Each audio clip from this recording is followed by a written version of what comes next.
You're presenting your quarterly strategy to the executive team. 3 minutes in, your colleague cuts you off. That won't work. We tried something similar last year, and it failed spectacularly. The room goes quiet. They're watching. Would you get defensive? Will you argue? Will you lose your cool? That's the amateur move. Most people get louder, shut down, or apologize their way back in. All 3 responses scream weakness. Instead, you need 9 specific phrases. They create instant respect and control. Marcus Aurelius used these same principles 2,000 years ago. These phrases do 3 things. First, they force silence and reset everything. Second, they put you back in control without a fight. Third, they set clear rules for who talks when. Here's what you're about to learn. Chapter 1. Phrases that create silence and reset. Marcus Aurelius wrote, "You have power over your mind, not outside events. Realize this, and you will find strength." When someone cuts you off, that's an outside event. Your response? That's where your power lives. The first 3 phrases create instant silence. They reset everything. They work because they make everyone realize what just happened. You don't explain, you don't justify, you just act. Phrase 1. Hold on. Let me finish that thought. Watch what happens when you use this. The interruption stops. Dead stop. The person realizes they got called out. But you didn't embarrass them. You created space to finish your point. The key? The pause after, hold on. Let it sit for 2 full seconds. Don't rush. Here's your delivery. Calm, measured, certain. You deserve to finish speaking. No rising voice like you're asking permission. You're stating a fact. Quick question. What's the biggest pressure situation you face at work? Drop a comment. Phrase 2. I wasn't done speaking. This is more direct than phrase 1. But you stay professional. Use this when the interruption was aggressive, or when someone always talks over you. The power? It's simple. You're not explaining why they shouldn't interrupt. You're not asking them to stop. You're stating what happened. The silence after this phrase is your friend. Don't fill it. Let them sit with what they did. Most people will apologize right away, or wave for you to continue. That's executive presence. Phrase 3. One moment. I need to complete this point.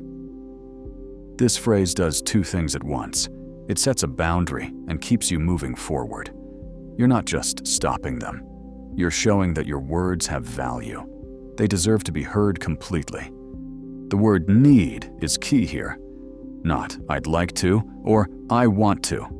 It's I need to. That's non-negotiable. Here's why silence works. When you use these phrases, the interruption creates an awkward moment, but you didn't create it. They did. You just pointed it out.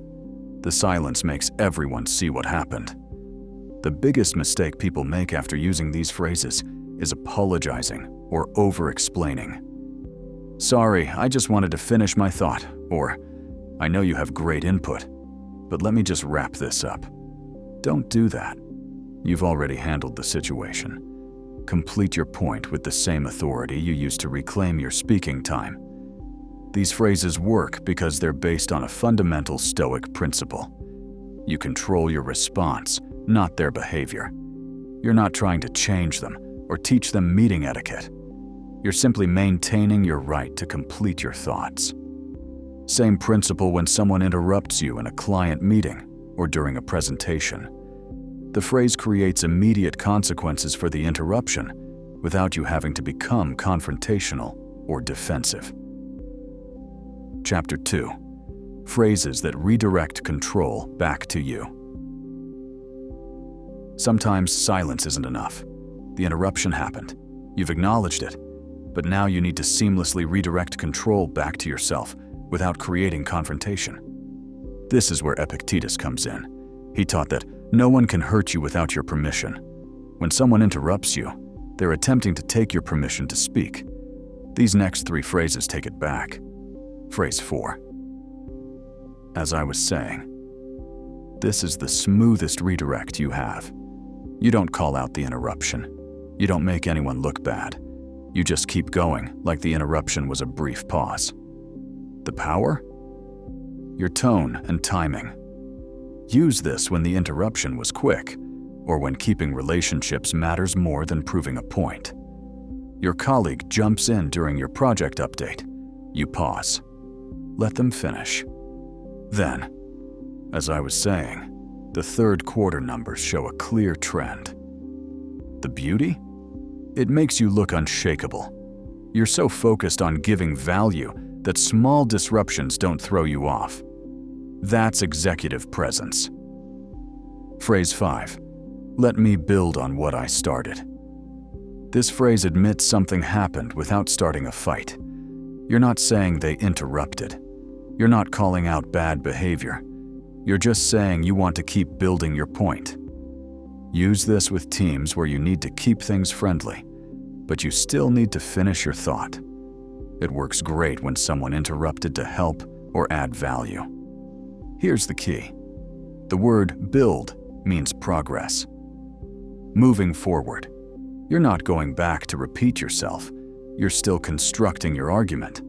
That makes you look solution-focused, not defensive. Phrase 6. I'll address that after I finish this thought. This is patience's strategy. You're saying their input matters, but you control the order. You decide when to address their point, not them. This phrase promises future attention while keeping present control. The timing matters. You need to follow through. After you finish your point, circle back. Now, to your question about the budget concerns, this builds trust. It shows you're not dismissing them. You're managing the flow.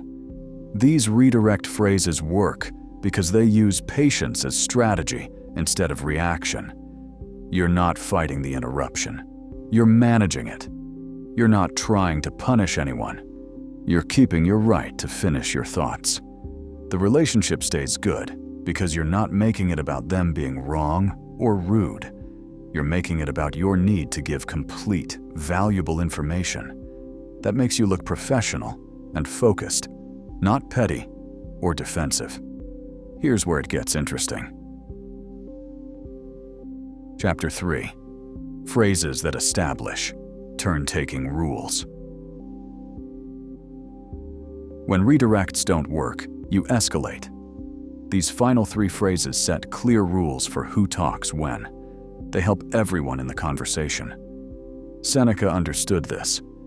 Every new beginning comes from some other beginning's end.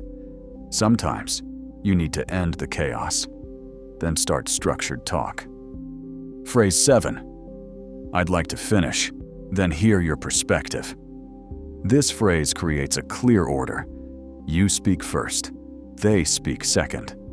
It's teamwork, but firm. You're not shutting them down. You're organizing the talk. The word perspective shows respect for their input, but you keep your right to finish first. Use this when someone has good ideas but bad timing. Your department head keeps jumping in during your presentation with questions you'll answer later. Instead of getting frustrated, you structure it. Phrase 8. Let's take turns. I'll go first, then you. This is meeting control in real time.